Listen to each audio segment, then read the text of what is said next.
अस्सलाम वालेकुम फ्रेंड्स, मैं प्रोफेसर एसजे आपको अपने चैनल प्लांट्स लवर पर खुशामदीद कहता हूँ।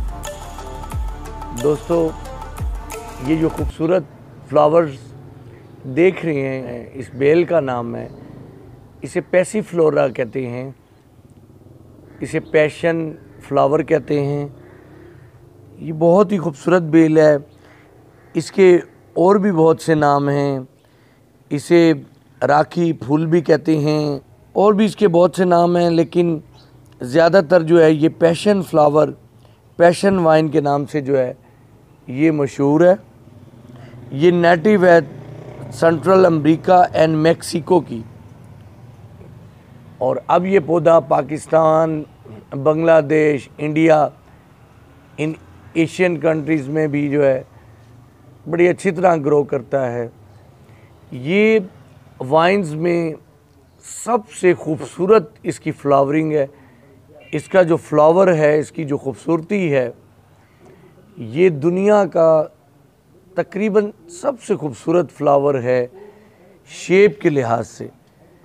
अगर कुदरत ने जो है इसके फ्लावर में जो खूबसूरती रखी है या जितनी डिज़ाइनिंग है इसकी, ये शायद ही किसी और फ्लावर में आपको नज़र आए। फ्लावर का सेंटर है, यहाँ से कुछ एंथर लोब्स नीचे हैं, ये तकरीबन जो है ये 5 होते हैं, और इसके ऊपर जो है स्टिग्मास हैं बड़े, जो कि ये देखें, ये जो मधुमक्खियाँ होती हैं उन्हें जो है ये देखें, ये इस टाइम भी जो है इस पे जो है ये शहद की मक्खियाँ जो है ये देखें, ये आके बैठती हैं, और एक फूल से जब दूसरे फूल पे जाते हैं तो पोलिनेशन का अमल होता है, यानी कि ये जो है ये फिर अफजाइश होती है ये फ्लावर्स में, प्लांट्स में।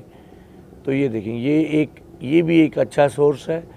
और देखें ये देखें, देखें ये बिल्कुल एक, अगर देखा जाए तो ऐसे लगता है कि एक सूरज खिलता हुआ, और इसके अंदर जो है मुझे तो ये कुछ इस तरह से ये क्लॉक टाइप लगती है, ये जैसे फ्लावर के अंदर जो है वो घड़ी की जो सुइयाँ होती हैं, तो वो जो है वो हैं। ये देखिए, ये भी अब भी इस पे जो है ये बर्ड्स जो हैं और जो ये मधुमक्खियाँ हैं वो इस पे आ रही हैं। ये इसका ऊपर फ्लावर है, और जो है ये नीचे जो है एक नया फ्लावर खिल रहा है। इसका फ्लावर जो है वो एक दिन ही खिलता है, एक दिन ही टिका रहता है, और अगले दिन फिर बंद हो जाता है, फिर नया फ्लावर जो है इसमें खिलता है। इसके बहुत से कलर्स रहते हैं, इसमें pink, dark pink, light purple, white, red, लेकिन ये जो पर्पल कलर है सबसे खूबसूरत और सबसे ज़्यादा जो है फेमस जो है इसका ये कलर है। इसको बांधने की ज़रूरत भी नहीं होती, और इसके अंदर जो है जो इसका ग्रो करने का स्टाइल है, ये अपने आप को जिस तरह से ग्रो करती है, ये देखिए, ये जो आप टॉप पे देख रहे हैं, इन्हें जो है हम कहते हैं ये टेंड्रिल्स होते हैं। ये टेंड्रिल्स होते हैं, ये उन बेलों में होते हैं जिन्हें धागे से बांधने की ज़रूरत नहीं होती। बस आप इसे सपोर्ट देंगे, जब ये छोटा पौधा होता है तो आप इसे सपोर्ट दे दें, और सपोर्ट देने के बाद ये जो टेंड्रिल्स होते हैं ये किसी भी सपोर्ट के साथ, किसी भी सहारे के साथ स्प्रिंग की तरह अपने आप को बांधते जाते हैं, और ये फैलती जाती है। ये देखिए, ये बिल्कुल एक स्प्रिंग की शक्ल ले लेती है। ये देखिए, ये जैसे एक स्प्रिंग होता है, ये देखिए, ये इसकी दूसरी शक्ल है। जब ये इस तरह होगा तो ये बिल्कुल बन जाता है। ये देखिए, ये कुदरत का बनाया हुआ ये एक रिंग है। देखिए, तो ये रिंग की तरह जो है, ये जैसे स्प्रिंग से हम जो है मुख्तलिफ़ चीज़ों को जो है बांधते हैं, तो ये देखिए, ये देखिए, ये इसे बांधने का काम करता है। आप इसका ये धागा समझ लें, और या जो है आप इसका स्प्रिंग समझ लें। ये देखें, ये जो है अगर स्पोर्ट इसे कहीं से नहीं मिलेगी, अब इस जगह से यहाँ से इसे सपोर्ट नहीं मिल रही, तो ये जो है इस तरह से जो है ये फिर ये यहाँ से ये इसका जो ये धागा है ये यहाँ से सूख जाएगा। इसके जो लीव्स हैं देखिए उनकी शेप भी जो है बहुत प्यारी है। देखिए इसका जो एक ये लीव है ये बिल्कुल इस तरह से है जैसे कि जो है ये 3 पत्तियां हों, इसकी शेप कुछ इस तरह से है। ये देखिए, तो इसका फ्लावर, इसके ये पत्ते, इनकी खूबसूरती बहुत ज़्यादा है। तो ये जो है ये देखिए ये बिल्कुल साथ ही जुड़ गई है। ये मेरे पास बेल लगी हुई है, ये देखिए रंगून क्रीपर जो मेरे पास लगी हुई है उसके साथ ये जुड़ गई है। दोस्तों ये कुछ ज़्यादा केयर भी नहीं मांगती। मैंने तो इसे जो है ज़मीन में लगाया हुआ है, अपने नीचे वाले गार्डन में जो है मैंने लगाया हुआ है। लेकिन ये जहाँ पे आपके पास जगह नहीं है ज़मीन में, तो आप जो है इसे पोट्स में भी बहुत अच्छी तरह लगा सकते हैं। ये बेल पोट्स में भी अच्छी तरह ग्रो करती है और ये ऐसी बेल है कि बहुत छोटे से प्लांट में भी जो है इसमें फ्लावरिंग शुरू हो जाती है। इसकी जो फ्लावरिंग है वो समर में होती है, पूरे समर में जो है ये आपको फ्लावर्स देगी। गर्मी को पसंद करने वाला पौधा है। अगर इसकी केयर की बात करें तो इसे फुल सनलाइट चाहिए। अगर आपने पॉट में लगाया हुआ है तो आपने मई जून की गर्मी से थोड़ा इसे बचाना है। बाकी सन लविंग प्लांट है, धूप को पसंद करता है। आप इसे धूप में ऐसी जगह पे रखें जहाँ पे इस पे धूप पड़े तो बहुत अच्छी फ्लावरिंग करेगी। इसके फ्लावर्स में से हल्की सी भीनी भीनी खुशबू भी आती है। गर्मियों में डेली वाटरिंग करें, सर्दियों में आप देखें कि जब हल्की सी सर्विस ड्राई हो जाए तब वाटरिंग करें। अगर ओवर वाटरिंग करेंगे तो इसमें फंगस लग सकता है। सॉइल की बात करें तो अगर ज़मीन में लगी हुई है तो आम गार्डन सॉइल में लगा दें। अगर पोट्स में लगाना है तो फिर आपको इसे वेल ड्रेन्ड सॉइल प्रोवाइड करनी होगी। खाद की बात करें तो ज़मीन में लगी हुई है, मैंने तो इसे आज तक कोई खाद नहीं दी, बस रेगुलर वाटरिंग करता हूँ। तो देखिए कितनी अच्छी जो है इसमें फ्लावरिंग हो रही है, कितने बर्ड्स आ रहे हैं, कितनी कलियाँ लग रही हैं, ये देखिए।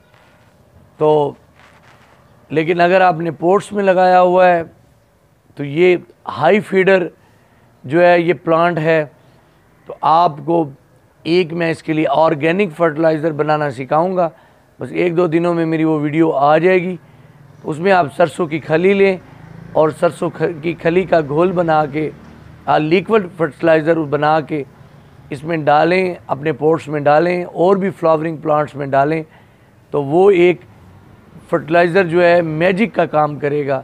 आप अपने जो है प्लांट्स में देखेंगे कि फूल ही फूल होंगे।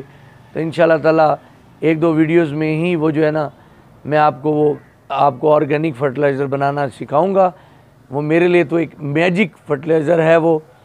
और अगर आप जो है केमिकल फर्टिलाइज़र डालना चाहते हैं तो आप इसमें NPK 19-19-19 डाल सकते हैं। बैलेंस फर्टिलाइज़र है वो आप लेकिन लिक्विड फॉर्म में वो भी लें और जो है उसे लिक्विड फॉर्म में डाल दें तो वो भी इसमें अच्छा काम करेगा। थोड़ा सा अगर बोन मील अवेलेबल हो आपके पास तो उसमें डाल दें, वो इसे कैल्शियम सोर्स देगा। तो इसके फूल भी जो है और जो इसके ऊपर कलियां हैं वो भी टिकी रहेंगी, तो वो भी एक अच्छा सोर्स है।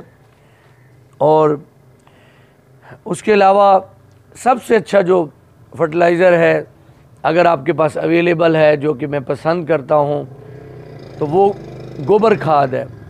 तो आप गोबर खाद जो है वो आप गोबर खाद का इस्तेमाल कर सकते हैं। ये देखें मैं तो इस तरह से मंगवा लेता हूँ। ये देखें ये डीकम्पोज्ड हो रही है, कुछ सूख चुकी है, मज़ीद इसे सूखने दूंगा। तो ये देखें ये एक बोरी भी आ चुकी है। तो ये बस मेरा एक मेरा जो है वो मेरे पास जो हैं काम करने वाले, तो वो जो है उनके घर में कुछ भैंसें हैं, जानवर हैं उनके घर में ऐसे, तो उनका जो ये देखें ये जो गोबर है वो मैं उसे कहता हूँ मुझे दे जाता है। अभी ये तैयार होता है और ये मेरे पास इतना सारा पड़ा होता है तो फिर नया ये आ जाता है। तो ये मैं पोट्स में इस्तेमाल करता हूँ, ज़मीन में इसका इस्तेमाल कम करता हूँ, क्योंकि फिर जो है दीमक लगने का जो है थोड़ा सा ख़तरा होता है। ये ऐसा फ्लावरिंग प्लांट है जिसमें प्रूनिंग की ज़रूरत नहीं है। और जो प्लांट्स होते हैं उनके जो डेड हेड्स होते हैं या जो फ्लावर्स जो हैं वो फ्लावरिंग के बाद मुरझा जाते हैं, तो हम उन्हें ख़ुद से जो है प्लांट से हटा देते हैं ताकि उनमें बीज ना बने और हमारा प्लांट जो है फ्लावरिंग रोक ना दे, और जो उसकी एनर्जी है उसके फ्लावर्स में उन बीज बनने में इस्तेमाल ना हो। लेकिन इस वाइन में ऐसी ज़रूरत नहीं होती, आपको ज़रूरत नहीं है कि आप ख़ुद से हटाएं। लेकिन अगर कर दें तो ये एक अच्छा अमल है, आप कर दें तो इसमें कोई नुकसान नहीं है। लेकिन अगर ना करें तो ये जो है क्या कहते हैं, इसके फ्लावर्स जो हैं अगर जो है वो डेड होते हैं तो वो जो है आपके प्लांट पे उसका कोई बैड असर नहीं होगा। अगर प्रूनिंग नहीं करते तो तब भी जो है उसकी ग्रोथ पे कुछ ऐसा असर नहीं होगा। लेकिन फिर भी जो है आप जो है फरवरी में, अगर इस फरवरी आने से पहले अर्ली फरवरी इसकी थोड़ी सी प्रूनिंग कर दें तो अच्छी बात है। अगर इसकी प्रोपोगेशन की बात करें तो इसमें फ्रूट्स भी लगते हैं, जो इसके फ्रूट्स होते हैं वो खाने के भी काम आते हैं, लेकिन उनमें सीड्स इतने ज़्यादा होते हैं कि उनका टेस्ट इतना मज़ेदार नहीं है। ये जो है मेडिसन्स के लिए भी ये पौधा यूज़ किया जाता है। इसके मेडिकली बहुत ज़्यादा फ़वाइद हैं। अब उस पर तो हम इन डिटेल बात नहीं करेंगे, लेकिन जो है ये मेडिसन्स में भी प्लांट जो है बहुत यूज़फुल है। इसकी प्रोपोगेशन की बात करें तो ये पौधा जो है, ये जो है वाइन है, ये खूबसूरत जो वाइन है, ये सीड से भी लगाई जाती है, कटिंग से भी लगाई जाती है, इसकी ग्राउंड लेयरिंग भी की जाती है। ग्राउंड लेयरिंग एक ऐसा प्रोसेस है कि हम इसकी कोई भी टहनी जो है वो इस प्लांट, ज़िंदा प्लांट की टहनी को इसके साथ जुड़ा रहने देते हैं और उसकी टहनी को जो है हम की ज़मीन के अंदर थोड़ा सा दबा देते हैं, और जब वो रूट्स ले लेती है तो फिर इस प्लांट से अलहदा करके तो एक हमारा नया पौधा बन जाता है। इसकी कटिंग भी ले सकते हैं। इसकी कटिंग आपने जब भी लगानी हो तो आप बरसात और बहार के मौसम में लगाएं। इसे खाद जो है मैंने जैसे बताया है वो आप जो है आप बरसात और बहार के मौसम में साल में 2 दफ़ा दें, तो ये जो है प्लांट जो है कटिंग, बीज, ग्राउंड लेयरिंग इनसे बहुत आसानी से लग जाता है।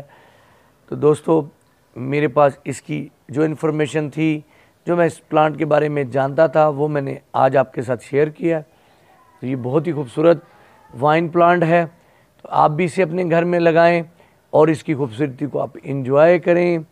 अगर आपको मेरी ये वीडियो पसंद आई हो तो इसे लाइक कीजिएगा।